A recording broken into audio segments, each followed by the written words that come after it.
پشتی دمک دور و درج گو سرودا باس آن توا عربی لدبستان دورین کردی دهات گوتن نهال شنوه هر روز شاگرد و خواندکارن دورین کردی دست به روز خوایا خواندن دکن به سرودا نتوی یا کرد عراقی و کیف خوشن گو وگریان دبستان خوا و جنوب به حوال و ماموستای خوا را جویان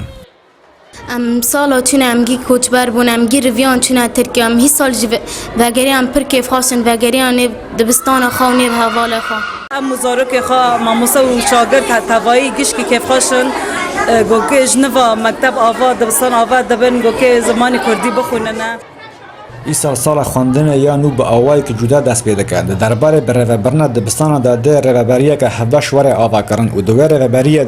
ده وکوید نابر مر و جنه ده هبه آنگ و رهبرک ده مر به و رهبرک ده جنبه لده درباره متریالان ده شاگردن سرطایی جرافه یکی طرف سیسیان بگشتی به کردی بخونن و درافه چاران ده پرتوکک به زمان عربی دکه متریال لی متریال ناوندی و آمادهی وک بره دیمنه به تن دیروک و نتوا عربان جیها درخستن و لشونه ون هر دو پرتوکان نتوا دموکرات و زمان کردی ته خواندن.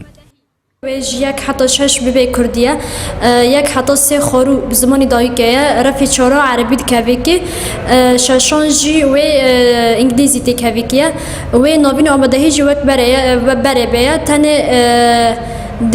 نتوا عربان و دیروک عرب جیت درخستن و لوانا زیده دبی زمانی کردی و نتوا دموکرات لوانا زیده دبی سالا نو یا خواندن به هفت دبستان دست پیکر و تا ویده میزیده دری 7000 شاگرد و خواندکار خود تومار کریه و 400 ماموسا تا 500 هاتیه آماده کرن لیل دوری گفتگوی متریال و بره و برنه دبستان و تاوی هنگ کماسی و ویرانبون شاگرد و خواندکار خود بردوام تومار دکن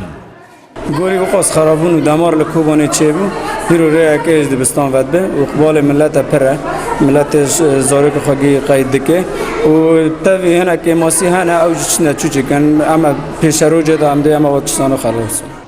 تاوی گو باشک مزنج دبستان باجار کوبان د شهر رخصنا داعش د ویران ببون و حجمارک مزنج ماموستا و رهبران کوشبری در و بونه لا او نبو صدام دبستان و خواندن ور راواستاندن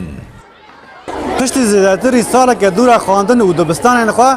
شاگرد و خواندکارن کوبان جنوب ودگرن سر دانشتکن خواندنه رهبرکال رو داو کوبانه